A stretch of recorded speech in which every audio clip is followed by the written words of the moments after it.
Ok. Bueno, pues gracias por su atención esta noche. Vamos a continuar con el curso de los profetas y el desarrollo del carácter. Y en este caso vamos a ver a Débora. Débora, ¿quién es Débora? La palabra de Dios nos dice que gobernaba, era una gobernadora. Gobernaba en aquel tiempo a Israel una mujer, Débora. Débora significa abeja laboriosa. Débora. Y profetiza. Esto nos está diciendo que era Débora, una profetisa. Una mujer que trabajaba en lo profético. Claramente dice la Biblia que era profetisa. Y estaba casada. Era una mujer seguramente sujeta a su marido, pero esta mujer juzgó a los israelitas. Dice la escritura que habitó en una célebre palmera entre Ramá y Betel. Ramá y Betel eran ciudades muy proféticas. Ahí también se movía mucho en el futuro Samuel. Bueno, aquí es muy interesante, amados del Señor, que la Biblia registra a varias mujeres que ejercieron posiciones de liderazgo. En este caso, Débora es una mujer excepcional. En un tiempo donde las mujeres eran personas de segunda, ¿no? Por el machismo que hay, hoy día todavía hay hasta machismo espiritual. Pues resulta que Débora ocupa el puesto de gobernanta. Dios le escogió a ella para guiar a toda la nación de Israel. Aquí encontramos que Dios puede elegir a cualquier persona que Él quiera para guiar a su pueblo. ¿Puede escoger una mujer? Sí. ¿Puede escoger a un jovencito? Sí. ¿Puede escoger a un viejito, un anciano? Sí. Dios puede elegir a cualquiera. Para Dios no hay acepción de personas, siempre y cuando esta persona que Dios elija sea, pues, obediente y que corresponda a la obra de Dios, ¿no? Entonces, vean ustedes, ella se sentaba a dar consejería entre la célebre palmera, iban ahí y le pedían consejo, ¿no? ¿Qué nos dices, Andrés, sobre la vida de Débora? Sí, en su tiempo fue una mujer muy sabia para dirigir a Israel en el gobierno y tenía virtudes excepcionales, no obstante que estaba casada con Lapidot y tenía la sabiduría para gobernar. Y Dios ha dado sabiduría a hombres y a mujeres. Por ejemplo, en el libro de Esther, al final, dice que Mardoqueo fue un hombre ilustre porque buscó el bienestar del pueblo, así dice, el bienestar del pueblo. Entonces, esta mujer es excepcional porque buscó el bienestar de su pueblo y llama la atención que tuvo que ella ejercer como jueza, puesto que en aquel tiempo los varones para ese puesto no habían ejercido, no habían resultado. Entonces, a falta de hombres valientes que tengan los principios básicos o los principios bíblicos primeramente, a falta de eso tuvo que estar Débora. Y entonces vemos la bendición de Dios en una igualdad de capacidades, no como ahora que es un asunto de feminismo o de machismo, ¿no? Sino es una igualdad de capacidades, siempre y cuando tenga en su corazón el ver por el bienestar de su pueblo. Adelante, profeta. Gracias. Pues Débora, como profetisa, se empeñaba en el bienestar de su pueblo, en levantarlos de un abatimiento, ¿no? sobre todo que estaban en las tribus del norte de Israel. Y había reyezuelos tiranos que oprimían a Israel, y siempre que eso sucedía, el Señor levantaba jueces. Y en este caso levantó a una señora, a una mujer. Y entonces Israel tenía un ejército, tenía un general. El general se llamaba Barak. Y Débora le da una palabra y le dice: Barak, el Señor te va a dar la victoria, ve y pelea a nombre de Israel. El ejército contrario era el rey Yavín y Sísara era el general. Pero Débora le dice a Barak: ándale, levántate, toma 10,000 hombres y sé guerrera, vete a la guerra. Pero Barak se rehusó a ir. Ojo, se rehusó a ir a menos que Débora le acompañase. Barak le respondió: si tú vas conmigo, yo iré. Pero si no vas conmigo, no iré. Y entonces Débora accedió y le dijo: está bien, voy a ir contigo. Mas no será tuya la gloria de la jornada, porque en mano de mujer venderá Jehová a Sísara. Fíjate, ahí está la profecía. Ella era profetisa. En mano de mujer. Entonces, bueno, ya salieron los ejércitos al combate. Seguramente Barak pensó, dijo: bueno, pues la gloria va a ser para Débora, que es mujer. Y no fue así. Ahorita vamos a ver. Ahora que estuvieron los hermanos Taácala, aquí en México teníamos conversaciones del mover de Dios en la iglesia en México. Y Heikki Tácala estaba muy sorprendido de que ahora en las iglesias hubiese tantas pastoras. Decía: oye, pero la Biblia no dice que la mujer pueda ser pastora. Digo: no, pero la Biblia dice que para Dios no hay acepción de personas y que en Cristo Jesús no hay géneros, varón y mujer, ni razas, judío o griego, ni clases sociales,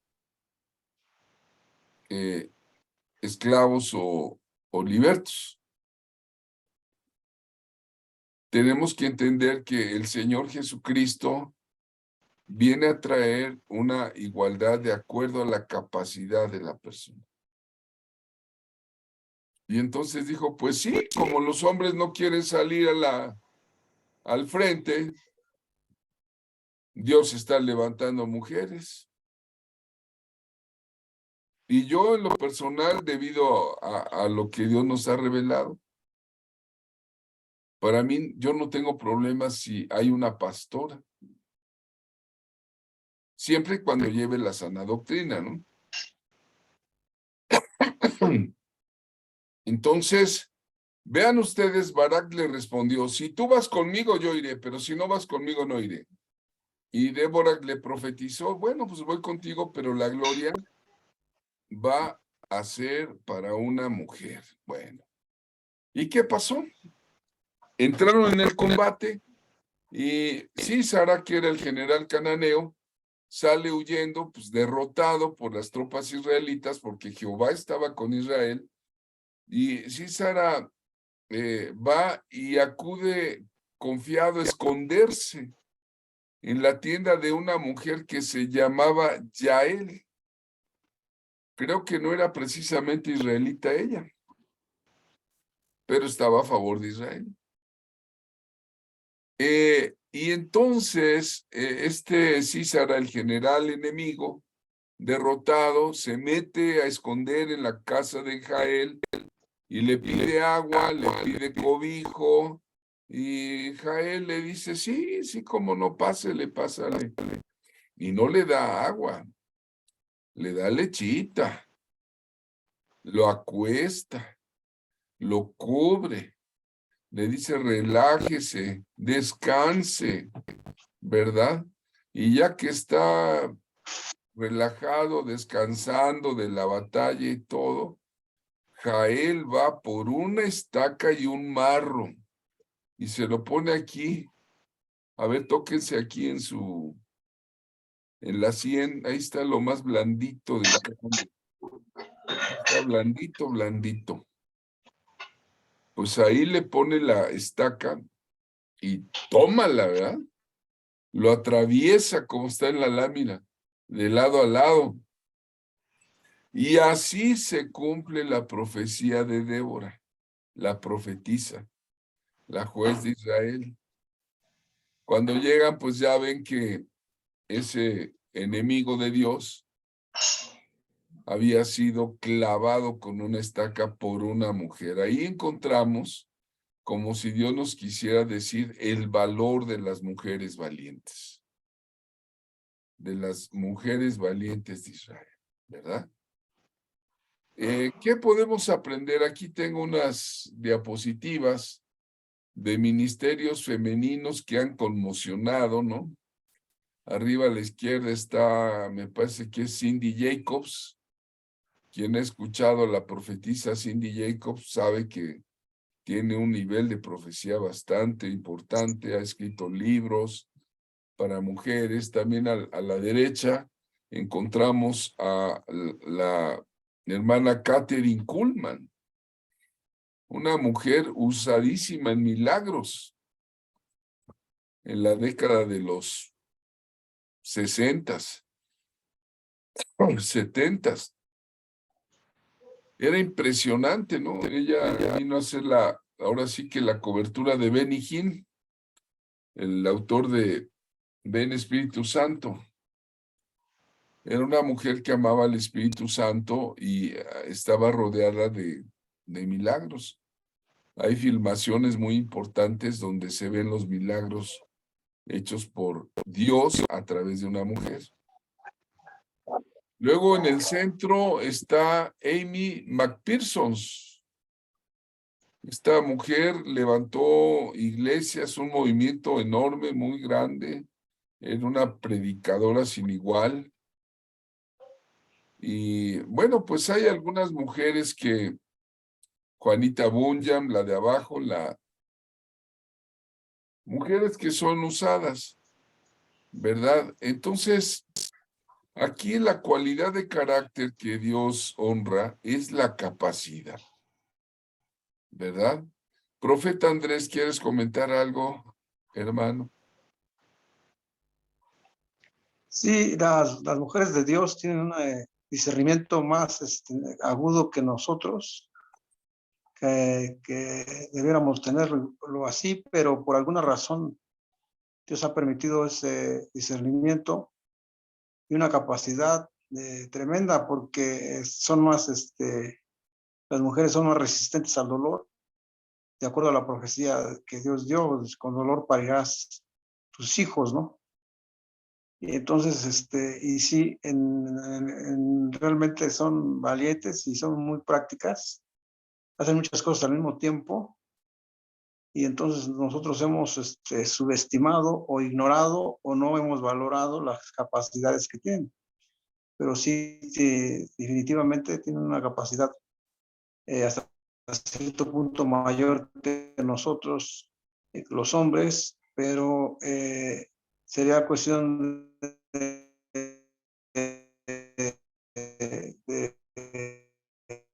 que nosotros desarrollemos. Dios tomó a la mujer de la costilla del hombre ya más refinada y nosotros nos tomó de la tierra, pero nosotros tenemos a la cabeza el sacerdocio y quiere el Señor que seamos sacerdotes de acuerdo al orden de Melquisedec, tanto los hombres como las mujeres, refiriéndome al matrimonio, ¿no?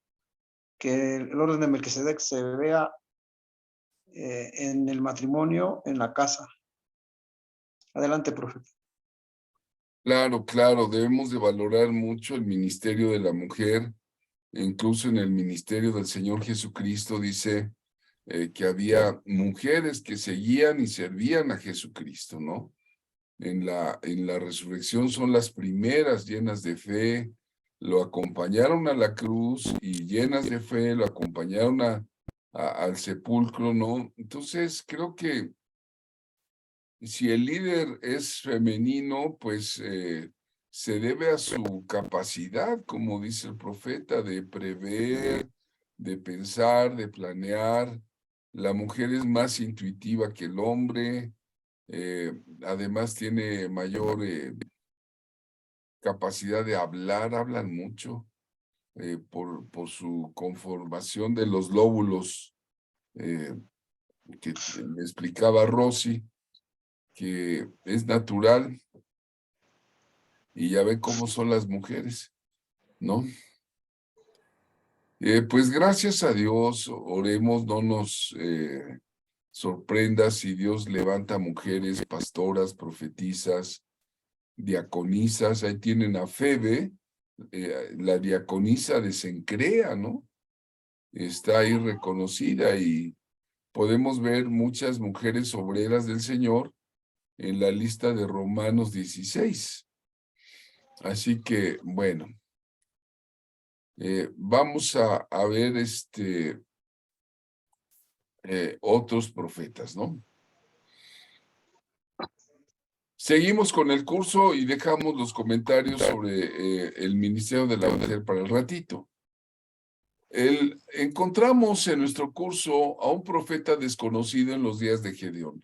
En la Biblia vamos a encontrar a profetas anónimos, profetas que no dice su nombre, pero sí dice el mensaje. Y de eso se trata este libro, de rescatar el mensaje de los profetas bíblicos. Dice Jueces 6, 7 al 10, y cuando los hijos de Israel clamaron a Jehová a causa de los madianistas, Jehová envió a los hijos de Israel un varón profeta. Vean, no dice el nombre, dice solo un varón profeta, el cual les dijo, ahí sí dice el mensaje. Así ha dicho Jehová, Dios de Israel, yo los hice salir de Egipto y los saqué de la casa de servidumbre. Vean ustedes cómo hay hombres anónimos usados por el Señor para hablar a su pueblo, ¿no? Y le está diciendo que Israel estaba tocando fondo por desobedientes. Vean que antes de levantar a un líder del tamaño de Gedeón, Dios primeramente activó un mensaje con un profeta para recordarle a Israel cómo lo había librado de Egipto, cómo le había entregado la tierra prometida y para molestarlos por su desobediencia al pacto. Entonces, volverse a Dios en las iglesias o donde estemos, en la familia, no sea el último recurso, que tenga que venir alguien a decirnos, mira, Dios quiere esto de ti. Lo que debemos hacer es buscar la ayuda de Dios todos los días, esperar en Dios, no esperar que el Señor envíe a un profeta que exhorte a su pueblo, pero Dios sí lo hace. Cuando el pueblo es terco, desobediente, pues ahí va el profeta como este que les dice, yo los libré de mano de los egipcios, de mano de los que los afligieron, los eché delante de vosotros. Y les dije, yo soy Jehová vuestro Dios, no temas los dioses de los amorreos, en cuya tierra habitáis, pero no habéis obedecido mi voz. Vean el mensaje. Aquí la cualidad de dar un mensaje, la cualidad del profeta anónimo es ser enviado. Una persona enviada por Dios. ¿Qué nos dice el maestro Lechuga al respecto? Sí, es muy importante las dos partes del el varón que envía a Dios el receptor, ¿no? El que va a recibir el mensaje. La palabra de Dios dice que la fe viene por el oír y oír la palabra de Dios. Jesucristo dijo, el que tenga oídos para oír, oiga. Entonces, lo que se necesita es que Dios bendiga nuestros oídos para oír con fe y creerle al profeta. Creer lo que Dios ya nos ha dicho, pero que el profeta lo confirma. Entonces, en este caso, el mensaje lo recibió Gedeón, porque pues, el pueblo estaba clamando porque estaban robando la comida, estaba Gedeón escondiendo un poco de trigo. Y entonces Dios levanta a Gedeón. Gedeón pues pide varias señales, ¿no? Al profeta. Y Dios en su misericordia se los da y le da la victoria. Entonces nosotros tenemos que pedir a Dios, oír con fe y juzgar la profecía. Y tener la decisión de acatar lo que Dios está diciendo, que Dios nos ayude a ser obedientes con una palabra profética que viene de Dios verdadero. Adelante, profeta. Pues sí, vean, aquí vemos en nuestro libro otro profeta desconocido, otro héroe anónimo de la fe, pero esto es en los días de Elí, ya no de Gedeón. Dice primero de Samuel 2:27 al 36. Y vino un varón de Dios a Elí y le dijo, así ha dicho Jehová, ¿no me manifesté yo claramente a la casa de tu padre cuando estaban en Egipto, en casa de Faraón? Yo te escogí por mi sacerdote entre todas las tribus de Israel, para que ofreciese sobre mi altar y quemase incienso, llevase ephod delante de mí y di a la casa de tu padre todas las ofrendas de los hijos de Israel, ¿no? Y sigue este profeta hablándole a Elí nada menos que al sumo sacerdote, era el señorón ahí de la teología, de la sabiduría, pero un profeta le reprende, ¿verdad? ¿Por qué habéis hollado mis sacrificios, mis ofrendas? En el tabernáculo le dice, ¿has honrado más a tus hijos más que a mí? Así dice el Señor. Y aquí entra un problema de paternidad responsable. ¿Verdad? Los hijos de Elí despreciaban la obra de Dios, ¿no? Y el profeta le dice, yo me voy a suscitar, fíjate, el profeta anónimo desconocido, le dice, yo me suscitaré un sacerdote fiel que haga conforme a mi corazón y a mi alma. Y yo le voy a edificar una casa firme y andará delante de mi ungido todos los días. Y ve qué juicio tan fuerte le dicen a Elí, y lo que quedare de tu casa, van a venir a postrarse delante de él por una monedita de plata o un bocado de pan, diciéndole, te ruego que me agregues a alguno de tus ministerios para que pueda comer un bocado de pan. Uf. Vean el mensaje tan fuerte que incluso yo creo que Elí trató de medio solucionar el asunto, y ahí en 1 de Samuel 2:25 le dice a sus hijos, perdón, si pecare el hombre contra el hombre, los jueces le juzgarán. Mas si alguno pecare contra Jehová, ¿quién rogará por él? Pero los hijos de Elí no oyeron la voz de su padre, porque Jehová había resuelto hacerlos morir, y los hace morir en una batalla. Y estos sacan el arca de la alianza, porque cuando va el arca de la alianza, va la presencia de Dios, dijeron, ¿verdad? Así tenemos segura la victoria, pero pues no, hermanos. Les quitaron el arca de la alianza, los filisteos, y se la llevaron. Y los dos hijos fueron muertos en batalla. Y mientras tanto, el joven Samuel era un chavito, iba creciendo, y él era acepto delante de Dios y delante de los hombres, ¿no? Aquí la característica de este profeta anónimo, que se dirige nada menos, nada más que con el sumo sacerdote de Israel, es la exhortación. La profecía bíblica del Nuevo Testamento es para edificar, consolar y exhortar. Vamos a escuchar el comentario interesante del hermano Andrés Lechuga. Sí, Elí no exhortó a sus hijos a que respetaran el templo porque comían en el templo. El sacerdote Elí no les estorbó, no hizo nada para llamarles la atención, y eso es muy delicado porque estaban tomando en poco la obra de Dios y el servicio al Señor.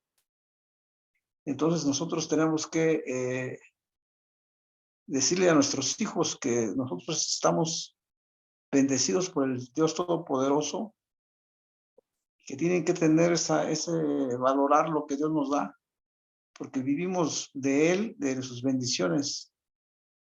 Entonces le dan la noticia a Elí y también se va para atrás y mueren sus hijos. Entonces fue una desgracia para toda la familia. Entonces debemos de decirle a nuestros hijos que respeten la obra de Dios, porque de ahí estamos comiendo, de ahí estamos viviendo, y orar por ellos, ¿verdad? Para que, como dice la Biblia, que Dios haga volver el corazón de los padres hacia los hijos y de los hijos hacia los padres, de acuerdo a lo que dice Zacarías en el último capítulo. Adelante, profeta. Vean ustedes que las características que tiene este profeta anónimo que habla con Elí es la exhortación. La exhortación es persuadir a una persona dándole argumentos, razones, para que redireccione su camino. Esa es la labor que hace el profeta, ¿no?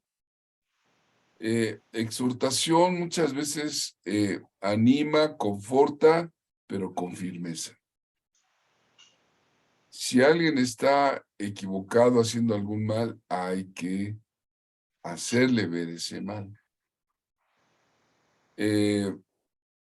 La exhortación no es condenación. Cuando un profeta te exhorta, o cuando tú recibes exhortación o exhortas a tus hijos a que redireccionen el camino, pues va a haber un cambio, ¿no? Vamos a continuar con el tema, o hacemos una pausa y hacemos los comentarios, por favor. Voy a dejar de compartir. Y ya estamos aquí. Bueno, amados del Señor, hemos hablado de la profetisa Débora y de dos profetas anónimos. Uno que exhorta al pueblo y otro que exhorta al sumo sacerdote. ¿Qué nos dicen, hermanos? ¿Quién tiene un comentario para el grupo?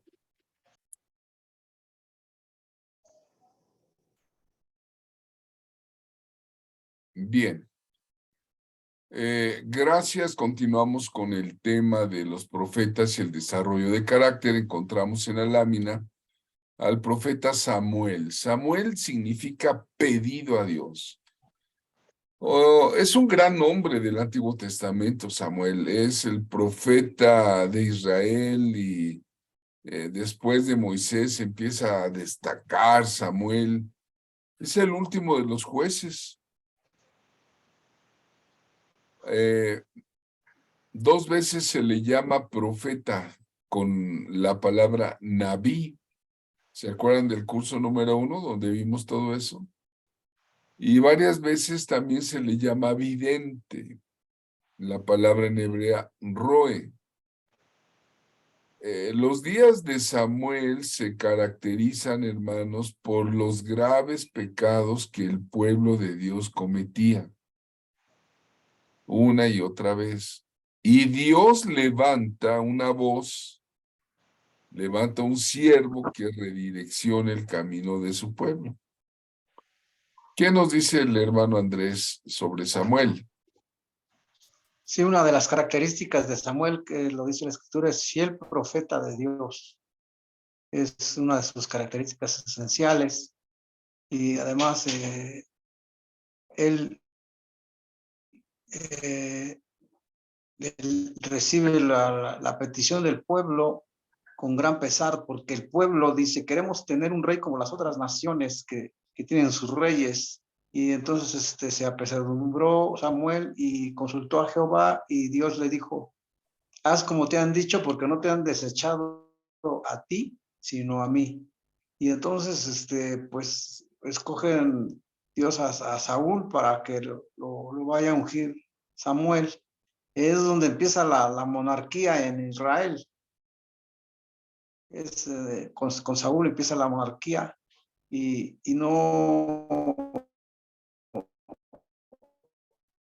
no debió ser, porque el poder absoluto corrompe. Es el caso de varios gobernantes que son embriagados por el poder.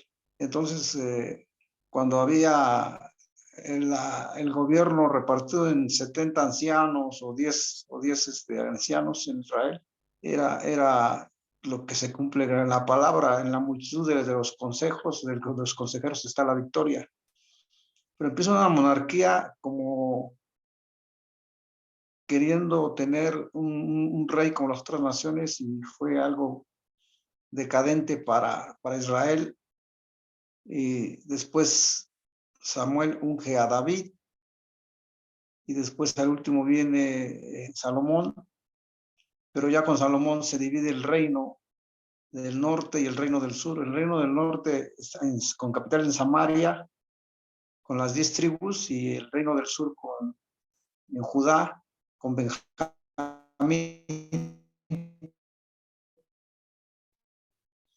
Entonces fue a lo que llevó esa decisión del pueblo de tener una división, porque después el reino del norte se va cautivo a Siria y el reino del sur se va cautivo a Babilonia.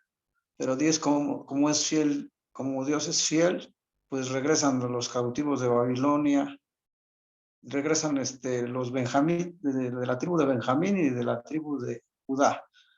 Regresan, Sí. porque en el libro de Esther dice que Mardoqueo era benjamita, pero le decían judío porque tenía preponderancia la tribu de Judá. Adelante, profeta. Realmente es fascinante la Biblia, y aquí encontramos a Samuel como pedido a Dios. ¿Recuerdan? Ya vimos el caso de Ana, ¿no? Samuel es el hijo del Cana y de Ana, que eran unos levitas de la subtribu cuatita, ¿no?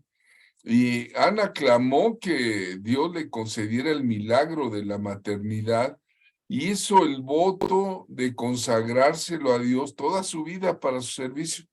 Ya vimos en el día de ayer qué importante es cumplir las promesas que le hacemos a Dios. Y me llamó la atención de que a Samuel, su mamá le dijo, no pasará navaja sobre su cabeza. Eso quiere decir que hizo voto de nazareato, de nazareo. ¿Cuál es el voto de nazareato? Rápidamente se los digo en 3 puntos. Otro nazareato famoso es Sansón,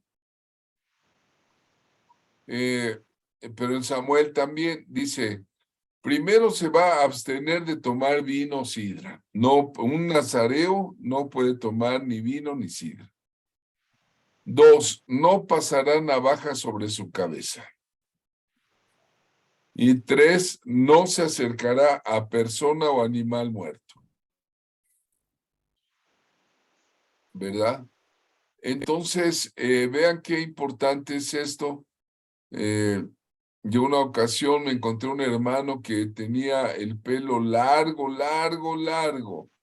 Hace tiempo que no lo veía, yo me vine a radicar a Puebla y llego a México, a la iglesia donde estaba y tenía, pero una greña loca grandísima, ¿verdad? Y le dije, hermano, ¿qué pasó? ¿Por qué ahora pareces hippie?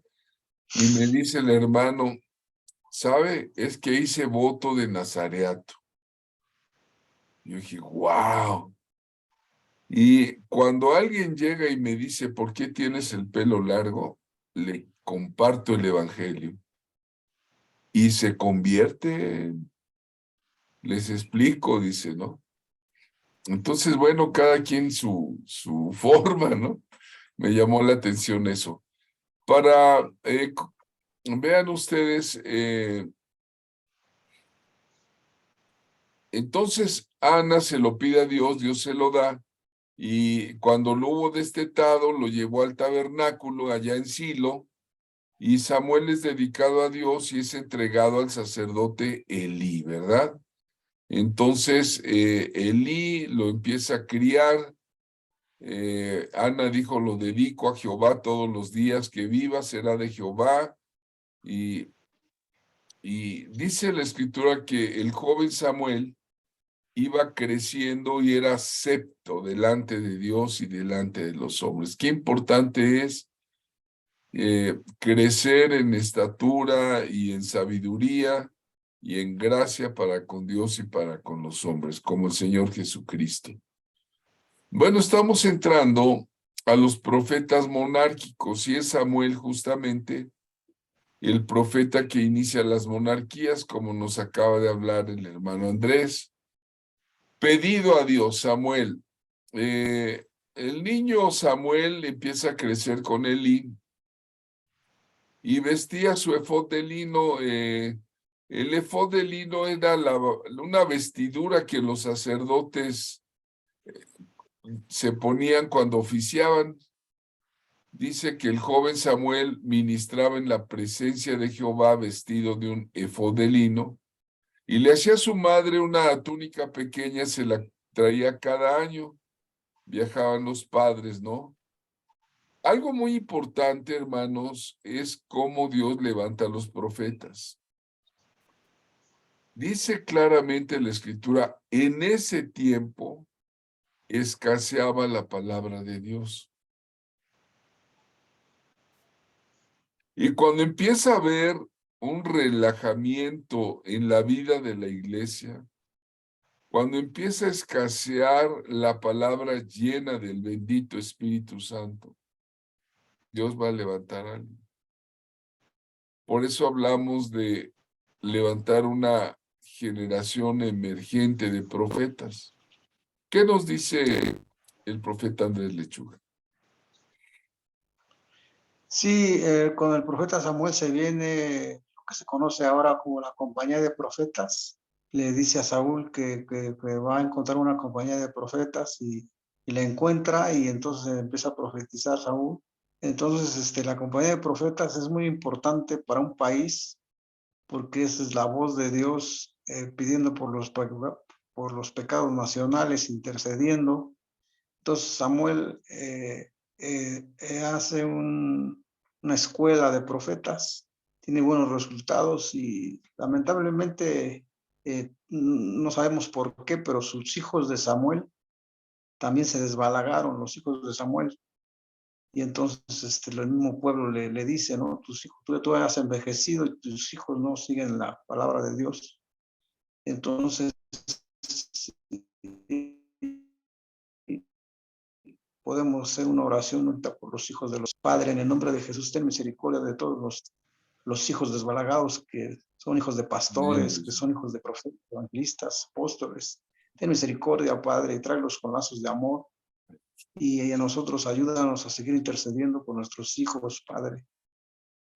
Aunque el ministerio de Samuel fue muy prodigio, muy brillante, pero sus hijos se desbalagaron, Padre. Ten misericordia de nuestros hijos y que tu Santo Espíritu los redarguya de pecado. Amén. Amén, amén, amén, así sea. Vean ustedes, regresando a los hijos, ¿verdad? Parece que era un patrón ahí.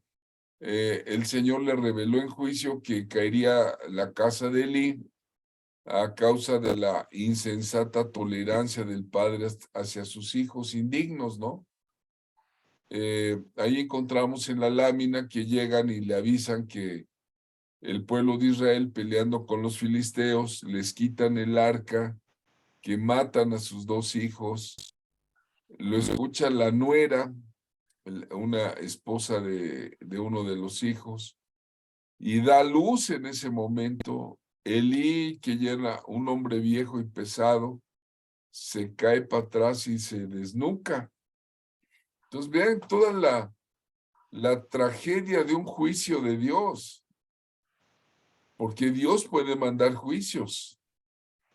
Cuando veas un juicio de Dios, lo mejor es decir que sea leve.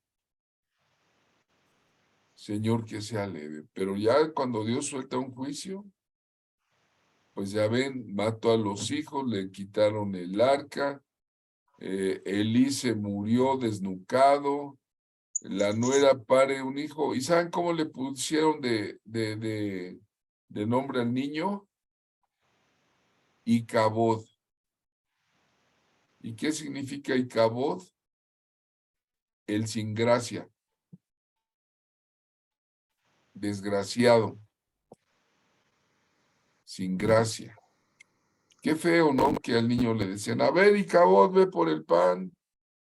A ver, desgraciado, ve por el pan. Qué horrible, ¿no?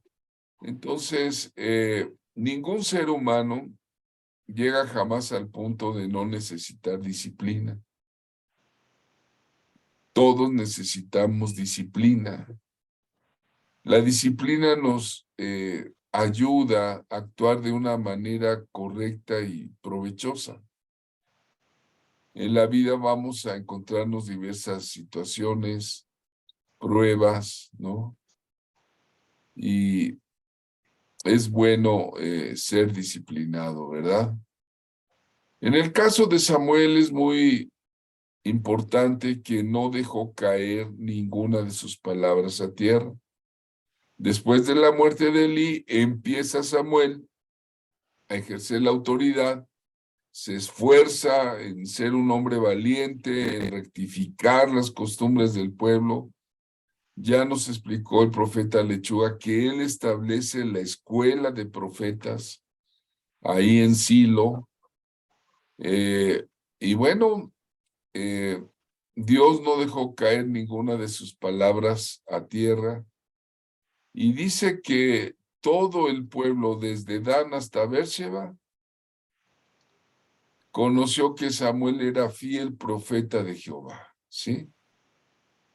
Inicia las monarquías, ahí lo vemos ungiendo a Saúl, fue un profeta trascendente, sí, amaba a Saúl, quería que fuera también profeta, pero Saúl fue muy terco, muy necio, muy desobediente incluso al consejo profético, se apartó de Dios Saúl.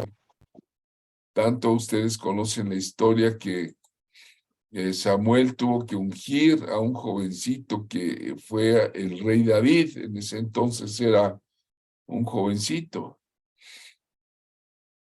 Y vean cómo el profeta es el que establece las monarquías, ungiendo a Saúl, ungiendo a David. David ya era el hijo de Isaí, un varón conforme al corazón de Dios, ¿verdad? ¿Y por qué ungió y por qué estableció las monarquías? Pues le pasó lo mismo que a Elí. El pueblo le dijo, mira, tú ya has envejecido y tus hijos no andan en tus caminos. Por tanto, constitúyenos ahora un rey que nos juzgue como tienen todas las demás naciones, ¿no? Y ya nos explicó el profeta que Samuel pues sí le ha de haber dolido, y más que sus hijos no eran aptos para juzgar a Israel. y le pregunta a Dios y de ahí surgen los reyes, ¿no? Vamos avanzando en la Biblia. Vamos a ver un pasaje como el insensato Saúl consulta a la divina de Endor. Este es ¿cómo te diré? Un pasaje muy controversial en la Biblia. Iban a tener una batalla en Gilboa, el pueblo de Israel, y Saúl estaba muy nervioso, muy nervioso. Y pidió una adivina, una mujer con espíritu de adivinación, así está muy claro, dice textual el texto. Una mujer con espíritu de adivinación. Estaba yo leyendo que en hebreo estaba diciendo que era una medium, una medium. Por eso este pasaje los grupos espiritistas lo toman como lícito y dicen que no hay ningún problema en invocar a los muertos, pero nosotros sabemos que sí hay un problema de pecado grave en invocar a los muertos. Saúl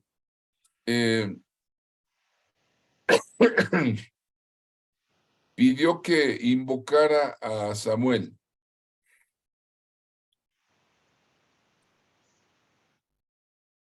Es una necedad consultar a los brujos.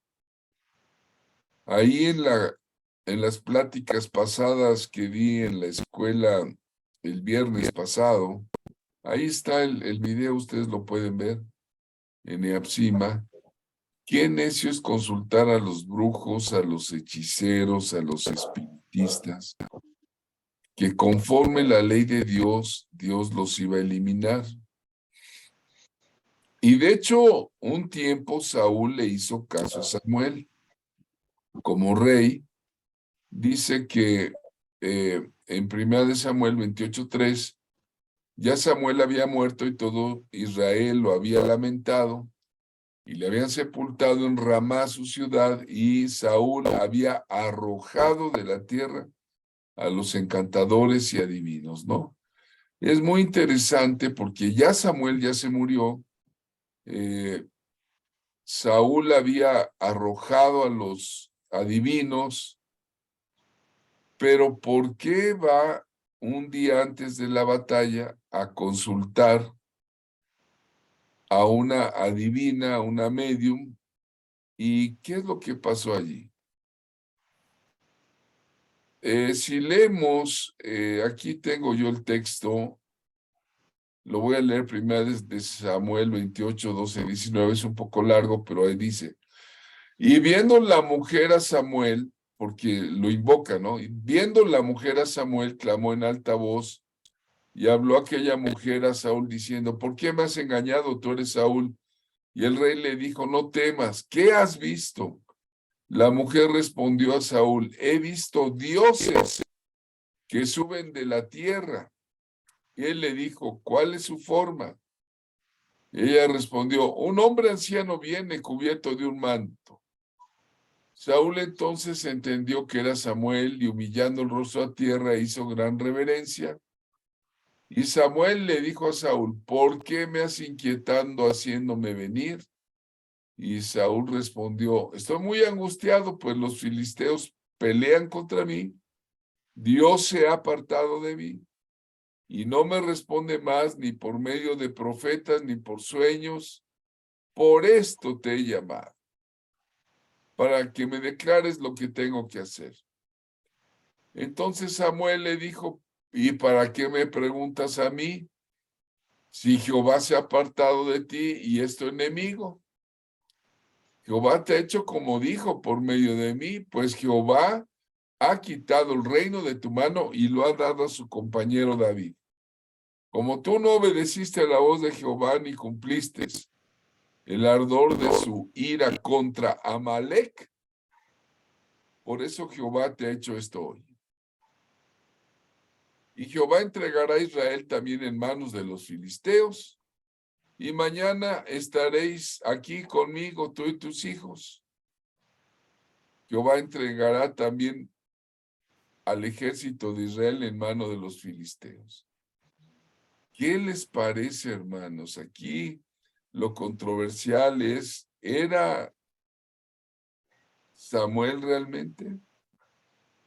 ¿O qué pasó allí? No sé si tenga alguna opinión el hermano Lechuga.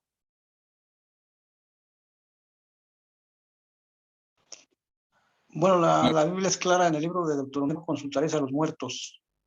Entonces, Saúl no tenía que consultar a los muertos.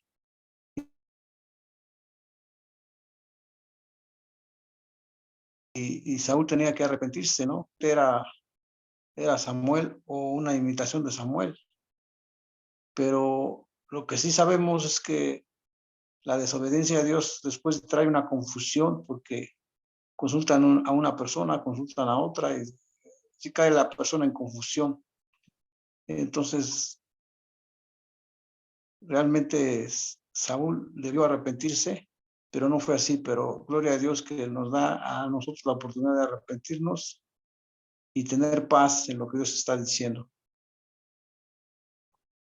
Pues sí, la verdad de las cosas, pensamos que la mujer, la divina de Endor, no tenía poder alguno sobre Samuel para hacerlo venir. De hecho, ella dice, veo dioses con D minúscula, que suben de la tierra. Son demonios. Y dice, y ahí viene un hombre con un manto. Entonces, ningún encantamiento puede ser usado sobre un santo de Dios. Sobre un santo de Dios que ya ha partido. Cuando alguien muere, está establecido que todo hombre muera una sola vez y después el juicio, punto. Entonces, ningún espíritu humano incorporado. Entonces, muchos comentaristas dicen, bueno, realmente Samuel vino no porque la divina lo llamó, sino porque Dios permitió esa imitación para darle un juicio al terco de Saúl. Y por eso se murió, o sea, vean ustedes. ¿Qué representa en cualidades la vida de Samuel, hermanos? Pues obediencia absoluta a Dios. Él fue un hombre muy valiente. Él se opuso al rey varias veces y él tenía mucha seguridad, como Pablo que dijo alguna vez, yo sé en quién he creído, ¿no? Dice la escritura que fue sepultado en Ramá, todo Israel lo lloró. Sabían que se había partido un hombre muy valioso de Dios. Cuando parte un siervo de Dios, yo siempre me pregunto, ¿y quién va a ocupar la trinchera de ese hombre? Por eso estos cursos para irnos preparando, ¿verdad? Para lo que Dios nos llame. En el caso de Saúl, Samuel lo enfrentó y le dijo, ciertamente el obedecer es mejor que los sacrificios y prestar atención que la grosura de los carneros, ¿no? Entonces, la obediencia, la atención, ¿verdad? Que Samuel le dice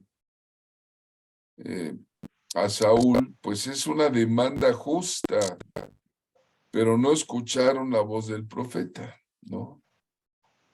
Y le dice, ¿qué es ese balido de ovejas que oigo? No, pues son unas que apartamos ahí. ¿Y por qué no mataste al rey Agag? Y era valiente Samuel porque dice que no se intimidó cuando Saúl era un poderoso guerrero. Cuando Saúl no quiso matar al rey Agag, como Dios mismo se lo había ordenado, entonces, ¿qué pasó? Samuel mismo lo ejecutó. En Primera de Samuel dice Primera de Samuel 15:33, Samuel toma la espada y le dijo, como tu espada dejó a las mujeres sin hijos, así tu madre será sin hijo entre las mujeres. Y textual dice ahí, Entonces Samuel cortó en pedazos a Agag delante de Jehová en Gilgal. ¿Te puedes imaginar al viejito que en obediencia agarra la espada y lo corta en pedazos? Era valiente, seguro, ¿verdad? El rey era desobediente a Dios, pero el profeta no. Entonces encontramos en Samuel esa obediencia, esa valentía, esa seguridad. Él siempre le dio seguridad a sus reyes que ungió. Le dio seguridad a David en los primeros caminos y realmente un profeta como Samuel, pues es muy, muy grande. Gracias a Dios por Samuel. Hoy terminamos esta noche, les agradezco mucho. Voy a quitar a finalizar la presentación y continuamos el próximo lunes. Bueno.